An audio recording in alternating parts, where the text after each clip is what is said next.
Hello guys, welcome to a channel learn resin. आज का जो टॉपिक हमारा है वो है मोल्ड्स के बारे में। हम लोग मोल्ड्स की कैसे केयर कर सकते हैं, उनको कैसे स्टोर कर सकते हैं, वो सब आज हम इसमें देखेंगे। और जो बिगनर्स हैं उनके पास कौन से मोल्ड्स होने चाहिए वो भी हम आज इस वीडियो में कवर करने वाले हैं। तो देखिए, मैं इस तरह से अपने जो डेली यूज़ में आते हैं उनको मैं इस तरह से एक एयर टाइट कंटेनर में बंद करके रखती हूँ ताकि कोई भी डस्ट वगैरह इनके ऊपर ना आए। तो लॉक वाले बॉक्स में रखती हूँ।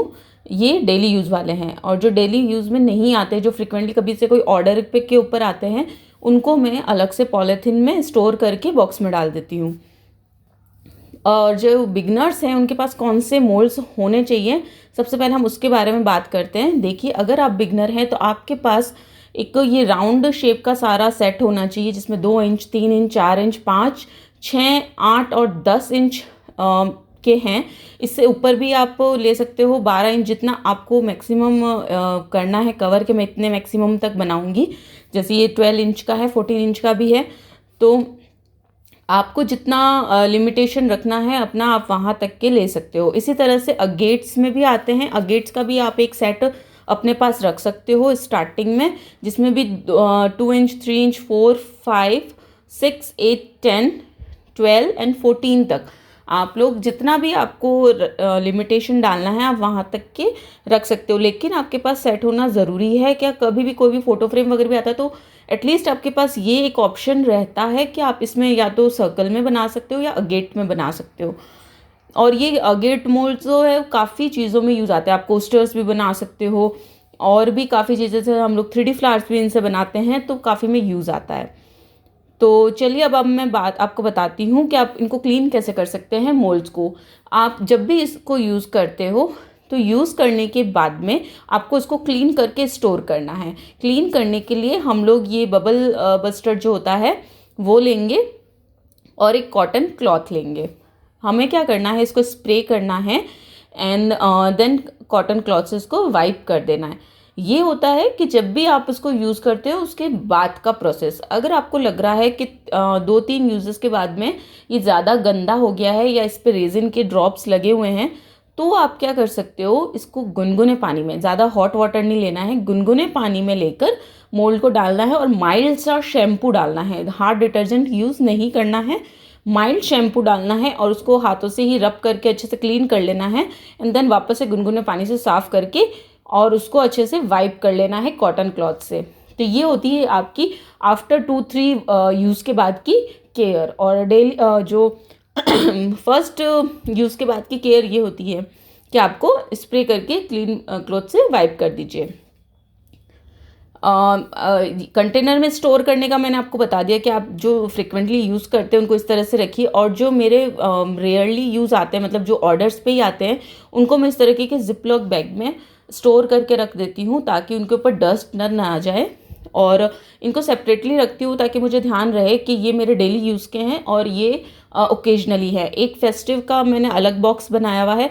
जैसे कि ये एक क्लाउड मोल्ड का सेट है जिसमें 4 छोटे क्लाउड और एक बड़ा क्लाउड। ये मेरे को किसी के ऑर्डर पे मैंने परचेज़ किया था, तो मैं इसको इस तरह से स्टोर करके रख देती हूँ ताकि मुझे ये रोज़ डेली में बीच बीच में ना आए और एक साथ मुझे मिल भी जाएँ।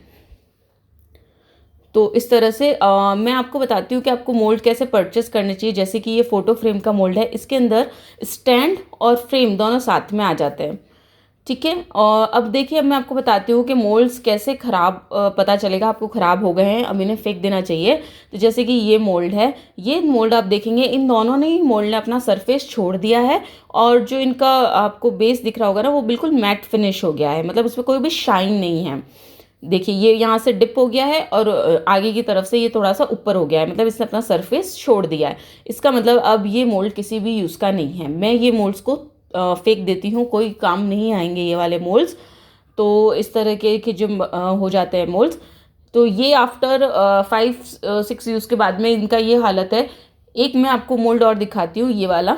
ये अभी इसने अभी तक पूरा सरफेस नहीं छोड़ा है, लेकिन मेरे को लग रहा है ये एक जब भी मैं इसमें एक बार काम कर लूँगी ना, उसके बाद में ये भी अपना सरफेस छोड़ देगा, क्योंकि इसकी भी शाइन ना थोड़ी थोड़ी कम हो गई है।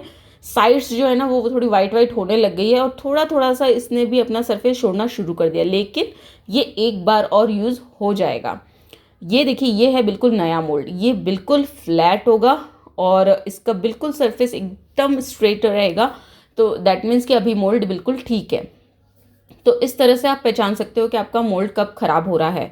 मोल्ड की फिनिश भी चली जाती है ना, तो फिर आपका जो प्रोडक्ट है वो शाइनी नहीं बनता। आइए अब बात करते हैं किचन्स के मोल्ड के लिए। देखिए, किचन के मोल्ड्स के लिए आप इस तरीके के अल्फ़ाबेट वाले दो तरीके के मोल्ड्स आते हैं। एक आते हैं बैकवर्ड पोरिंग और एक आता है फ्रंट पोरिंग। मतलब ये आपको जो दिख रहा है ना वो उल्टा रखा हुआ है, और ये वाला जो है वो सीधे आप पोर कर सकते हो। तो आपका अल्फ़ाबेट ऐसे कैसे सीधा आएगा। और ये होल वाले हैं, विदाउट होल वाले भी आते हैं। तो इस तरह से किचन मोल्ड्स आते हैं। थोड़े से मैं आपको एग्जांपल बताती हूँ। जैसे कि ये वाला है जो मोल्ड है हमारा, मैंने जो पहले आपको बताया फ़ोटो फ्रेम के लिए, जिसमें आपको फ़ोटो फ्रेम मिल जाएगा, जो कि ऊपर आपको फ्रेम मिलेगा, नीचे आपको स्टैंड साथ में मिल जाता है। और ये कुछ रेक्टेंगल शेप के हैं जिनके साथ में स्टैंड नहीं है ना, तो उसके आप सिलिकॉन के स्टैंड का मोल्ड ले सकते हो। तो इस तरह से आप पेयर करके ले सकते हो। जैसे पर्टिकुलर ऑर्डर आता है ना, तो आप इस तरह के पेयर करके लेंगे ना, तो ये जो स्टैंड है ना सिलिकॉन का, वो आपकी काफ़ी अदर प्रोजेक्ट्स में भी यूज़ आ जाएगा। तो इस तरह से मैं जो है परचेस करती हूँ। जैसे कि फ़ोटो फ्रेम्स के लिए ये रेक्टेंगल भी काफ़ी अच्छा रहता है, तो मैंने ये रेक्टेंगल भी ले रखा, स्क्वायर ले रखा है। फिर ये ट्रे का मोल्ड बहुत ही नेसेसरी है। आप इसे नेम प्लेट भी बना सकते हो, ट्रेस भी बना सकते हो।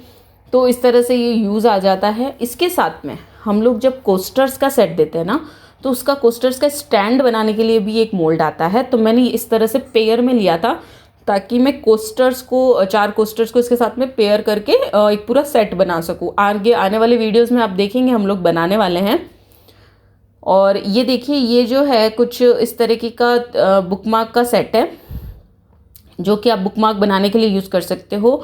ये कॉम है, ये एक्चुअली किसी का बर्थडे का रिटर्न गिफ्ट के लिए ऑर्डर था, इसलिए मैंने परचेस किए थे।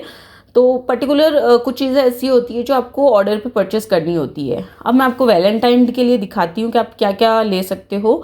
जैसे देखिए, वैलेंटाइन पे इस तरीके का मोल्ड आता है, जिसमें स्टैंड भी आता है और एक हार्ट शेप का बड़ा सा, इसमें आप जैसे सेंटर में आप अपना फ़ोटो लगा सकते हो और साइड्स में जो है वो फ्लावर्स का अरेंजमेंट कर सकते हो। ये भी बहुत ही सुंदर लगता है फ्रेम जब बनता है तो। विथ स्टैंड इसमें ऑलरेडी होता है। एक ये वाला मोल्ड है, इसमें भी स्टैंड साथ में है नीचे, और ऊपर आप अपना फ़ोटो कर सकते हो प्लेस। और हार्ट शेप में और भी कई सारे आते हैं, आपको साइजेस मिल जाते हैं। जैसे कि ये प्लेन है हार्ट शेप, ये एक डायमंड कटिंग हार्ट शेप है 3 इंच का। ये भी बहुत ही अच्छा लगता है, इससे आप मैग्नेट बना सकते हो वैलेंटाइन डे पे। और ये देखिए, ये कुछ इस तरीके का की रिंग है, ये ऐसे ही आ गया होगा इधर, बाकी सारे अलग रखे हुए हैं। तो इस तरह से मैं अपने मोल्ड्स अलग अलग फेस्टिवल के लिए अलग अलग डिवाइड करके रखती हूँ कि मुझे कौन से यूज़ आएंगे। ये है कुछ इस तरीके का मोल्ड जो आपके पास होना ही चाहिए, कि जैसे आपका कभी रेजिन बच जाता है ना, तो आप इसमें पोर कर सकते हो। तो आप इससे जैसे गणेश जी बना सकते हो डैशबोर्ड पे लगाने के लिए, कार डैशबोर्ड के लिए। तो या कभी बच जाता है तो आप इसे की चेन बना सकते हो। तो आप कभी भी रेजिन बच जाता है तो इस तरीके के छोटे में आप पोर कर सकते हो। नेक्स्ट मैं आपको दिखाती हूँ कि कुछ कस्टमर होते हैं जिनको बॉर्डर वाला ट्रेस चाहिए होता है, जिन्हें हम ट्रिंकलेट ट्रेस बोलते हैं। वो भी आजकल काफ़ी शेप्स में आती है। जैसे कि ये मेरे पास है हेक्सागन वाली, और उसके बाद में ये ओवल शेप वाली ट्रे, इनमें ऑलरेडी बॉर्डर बन जाएगा रेजिन का। उसके बाद में ये देखिए, ये रेक्टेंगल, छोटा रेक्टेंगल वाला है ट्रे, और दूसरा जो है ये बड़ा रेक्टेंगल है। तो इस तरीके से ये बॉर्डर वाले आते हैं। इसमें राउंड सर्कल में भी आते हैं, जो कि 6 इंच, 8 इंच, 12 इंच का आता है, 10 इंच का नहीं आता। 8 एंड 12 इंच के पूजा थाली अगर बना रहे हैं और कोई कह रहा है आपको बॉर्डर वाला चाहिए, तो आप वो वाले ले सकते हो। जैसे कि ये 8 इंच का है, इसमें 12 इंच का भी आता है, तो आप वो भी ले सकते हो। तो ये इस तरह से है। और कुछ आते हैं जो फेस्टिवल पे यूज़ होते हैं, तो वो मैं अलग बॉक्स में रखती हूँ, जिसमें सारे फेस्टिवल के अलग से लेबल करके कि ये राखी के लिए, ये ताकि मुझे पता रहे। जैसे कि राखी के बहुत ही छोटे छोटे से होते हैं, तो उनको मैं इस तरह के बैग में स्टोर करके रखती हूँ, ताकि ये गंदे ना हो, और जब भी मुझे चाहिए तो मुझे पता रहे कि वो वहाँ पे स्टोर है, तो मैं वहाँ से निकाल के यूज़ कर पाऊँ। जैसे पेंडेंट में भी यूज़ आते हैं, ब्रेसलेट्स में भी यूज़ आते हैं। ये फेस्टिवल के मोल्ड्स हैं कुछ, जैसे राखी के, दिवाली के। दिवाली पे बहुत सारी टी लाइट्स के भी आते हैं, तो वो मैं सब अलग से स्टोर के रखती हूँ ताकि वो डेली में हाथ में ना आए, और हमको जब भी उनको चाहिए या उनसे कुछ और भी बनाना है तो हमें ध्यान रहे कि हाँ वो वहाँ पे रखे हुए हैं। तो इस तरह से आपको ज़्यादा कन्फ्यूज़न ना हो। और ये जो सारे मोल्ड हैं मैंने एक बार में नहीं परचेज़ किए हैं, धीरे धीरे करके मैंने इनको कलेक्ट किया है। मोल्ड्स काफ़ी मोल्ड ख़राब भी होते हैं, उनको फेंकना भी पड़ता है, काफ़ी मोल्ड्स वापस से नए लेने भी पड़ते हैं। जैसे कि अभी ये मैंने आपको सिर्फ सिंगल सिंगल पीसेस दिखाए हैं। बल्क के लिए जो है वो मैं अलग बॉक्स में रखती हूँ, जिसमें कि बल्क में जो भी मोल्ड्स चाहिए वो मैं वहाँ पे रखती हूँ, ताकि मुझे पता रहे कि वहाँ से मुझे निकाल कर यूज़ करने हैं। तो इस तरह से आप अपने मोल्ड्स को सेपरेट कर सकते हो, उनकी केयर कर सकते हो। और ये जैसे कि ट्रे के हैंडल्स होते हैं, हम लोग मेटल के लेते हैं, अगर आप चाहें तो इस तरह से रेजिन के भी हैंडल्स बना सकते हो, वो भी बहुत ही अच्छे लगते हैं। इसके बाद देखिए किसी ने जैसे मेरे को ज्वेलरी का बोला था इयररिंग्स बनाने के लिए, तो इस तरह से मुझे ये लेने पड़े थे 2 मोल्ड्स। वो वाला जो है वो छोटे छोटे उसके जो फैंसी आइटम्स है ना वो बनाने के लिए यूज़ कर सकते हो। इसी तरह से काफ़ी सारे मोल्ड आते हैं। तो आई होप आपका आज का वीडियो अच्छा लगा होगा, आपके कुछ यूज़फुल रहा होगा। मोल्ड्स के बारे में बात करना ख़त्म ही नहीं हो सकता। 3D फ्लावर्स पे मैंने ऑलरेडी एक वीडियो बना रखा है कि कौन से 3D फ्लावर्स मोल्ड से कौन सा तरीके का फ्लावर निकलता है, तो आप वो भी वीडियो ज़रूर से चेकआउट कीजिएगा। और अगर कोई भी क्वेरी होती है तो प्लीज़ मुझे इंस्टाग्राम पे मैसेज कीजिए, वहाँ आपकी क्वेरी सॉल्व हो जाएगी। तो please like share and subscribe my channel. Okay, bye bye, thank you.